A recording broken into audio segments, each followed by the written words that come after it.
বিশেষকৈ অসমৰ এই লোকসভা সমষ্টিৰ যি নিৰ্বাচনৰ বতাহ বলি আছে অত্যন্ত আশাব্যঞ্জক হৈ উঠিছে। দিল্লীৰ মোদীৰ মেজিক এইবাৰ নচলা পইচালৈ ৰূপান্তৰ হৈছে। কাৰণ আমি বিজেপিৰ মোদীৰ মুখাবয়বত হিমন্ত বিশ্ব শৰ্মাৰ মুখাবয়বত আমি সেই কনফিডেন্স লেভেল যে তেওঁলোকৰ হেৰুৱাই পেলাইছে অমিত শ্বাহৰ পৰা ধৰি সমগ্ৰ বিজেপি শাসিত ৰাজ্যসমূহতেই তেওঁলোক ম্লান পৰি গৈছে ৰাজনৈতিক যিটো তেওঁলোকৰ আবহাৱা। গতিকে এই আশাব্যঞ্জক ঘটনাটোৰ লগত আমি অসমবাসীয়ে কেনেকৈ নিজকে ৰজিতা খুৱাই আমি আগবাঢ়িম সেই সন্দৰ্ভত জীপাল কৃষক শ্ৰমিক সংঘই আমি কেইটামান কথা আজি ৰেকৰ্ড কৰিব খুজিছোঁ।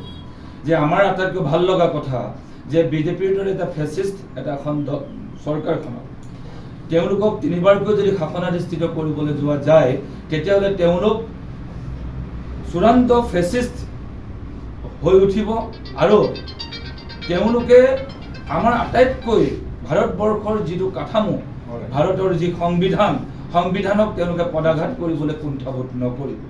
গতিকে তেওঁলোকৰ হাতোৰাৰ পৰা ভাৰতবৰ্ষক বচাব পৰাৰ একমাত্ৰ সময় এই লোকসভা নিৰ্বাচন। ইয়াত দেখা গৈছে যে বৰপেটা লোকসভা সমষ্টিত মনোৰঞ্জন তালুকদাৰৰ দৰে এগৰাকী বৰেণ্য ব্যক্তিক আমি এগৰাকী প্ৰাৰ্থী হিচাপে অসমবাসীয়ে লাভ কৰিছোঁ। আৰু মই বৰপেটাবাসীক এটা চেলুট দিছোঁ যে আপোনালোকে এগৰাকী সঁচাকৈ আপোনালোকৰ এগৰাকী সুসন্তান লাভ কৰিছে য'ত অসমক উপহাৰ দিছে আপোনালোকে অসমৰ এটা সবল এটা যুক্তিবাদী এগৰাকী নেতা হিচাপে। সেয়েহে আমি যেনেকৈ উজনিত গৌৰৱ গগৈক লুৰিণজ্যোতি গগৈক আমি নৈতিক সমৰ্থন আগবঢ়াইছোঁ জীপাল কৃষক শ্ৰমিক সংঘই, ঠিক তেনেকৈ আমি মনোৰঞ্জন তালুকদাৰ ডাঙৰীয়াক আমি মুকলিকৈ সমৰ্থন জনাবৰ কাৰণে আমি আহি উপস্থিত হৈছোঁ।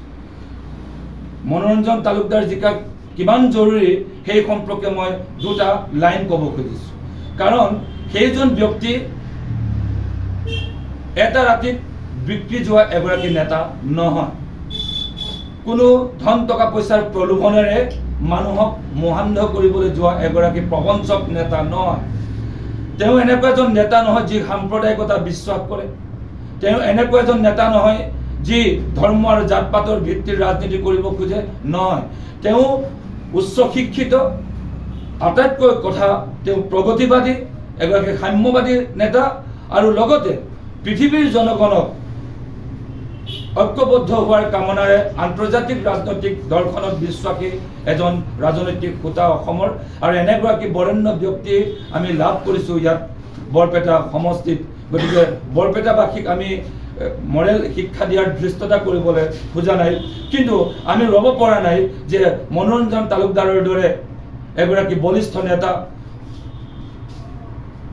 আজি গুৱাহাটী লোকসভা সমষ্টিৰ এগৰাকী অত্যন্ত শক্তিশালী বাকপটু এগৰাকী নেত্ৰী মীৰা বৰঠাকুৰ ডাঙৰীয়ানীৰ দৰে এগৰাকী নেত্ৰীক আমি লাভ কৰিছোঁ। গতিকে তেনেকৈ আমি অসমৰ বিৰোধী ঐক্যৰ যিমানখিনি আমি বলিষ্ঠ কণ্ঠ অসমবাসীয়ে এই সময় সুবৰ্ণ সুযোগ গ্ৰহণ কৰা উচিত।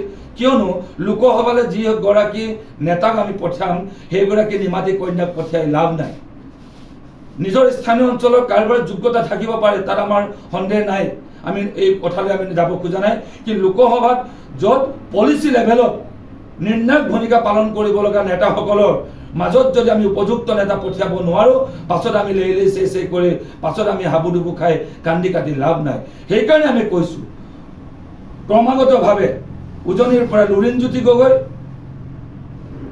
গৌৰৱ গগৈ যোৰহাট, নগাঁও প্ৰদ্যুৎ বৰদলৈ, ঠিক তেনেকৈ গুৱাহাটীত মীৰা বৰঠাকুৰ ডাঙৰীয়ানীক, এনেকৈ বৰপেটাত মনোৰঞ্জন তালুকদাৰ ডাঙৰীয়াক আমি জিকাই পঠিওৱাটো অসমৰ কণ্ঠ হিচাপে সৰ্বস্তৰৰ লোকে আচলতে জনসমৰ্থন দিয়া উচিত।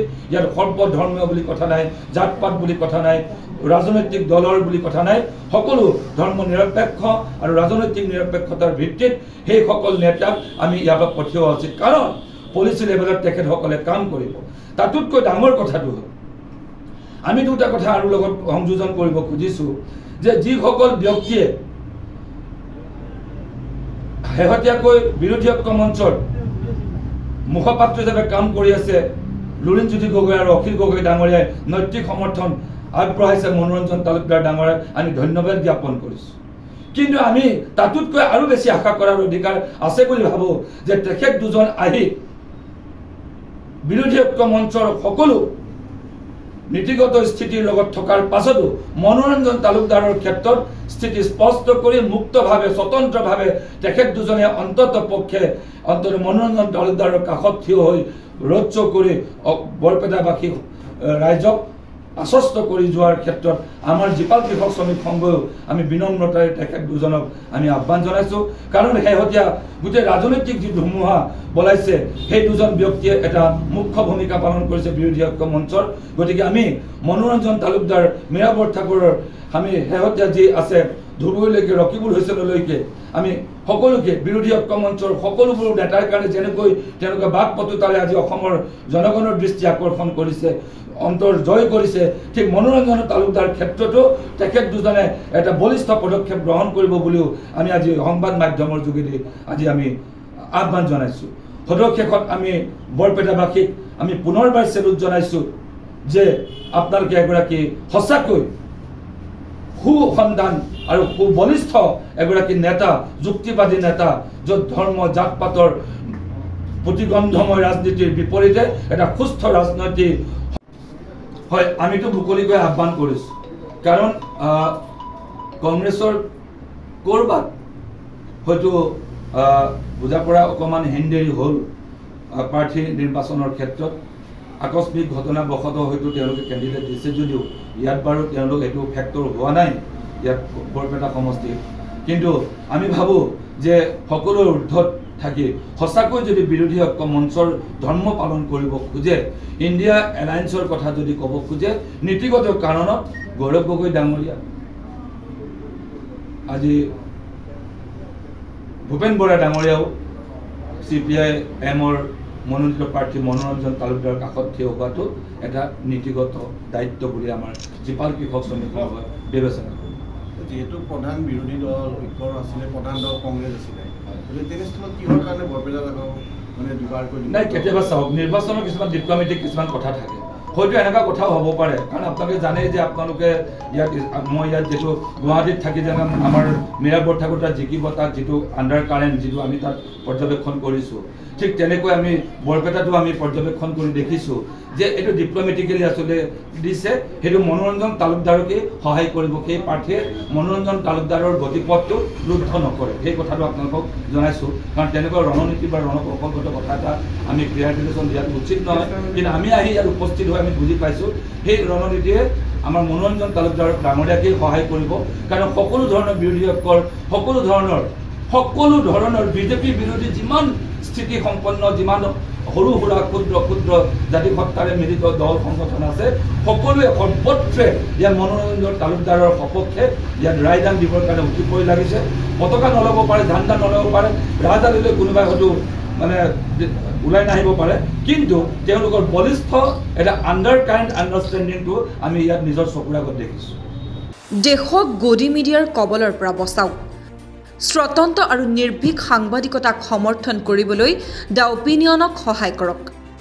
আপুনি যদি ফেচবুকত চাই আছে তেনেহ'লে ফ'ল' কৰক আৰু ইউটিউবত যদি আমাক চাই আছে তেনেহ'লে ছাবস্ক্ৰাইব কৰি দিয়ক।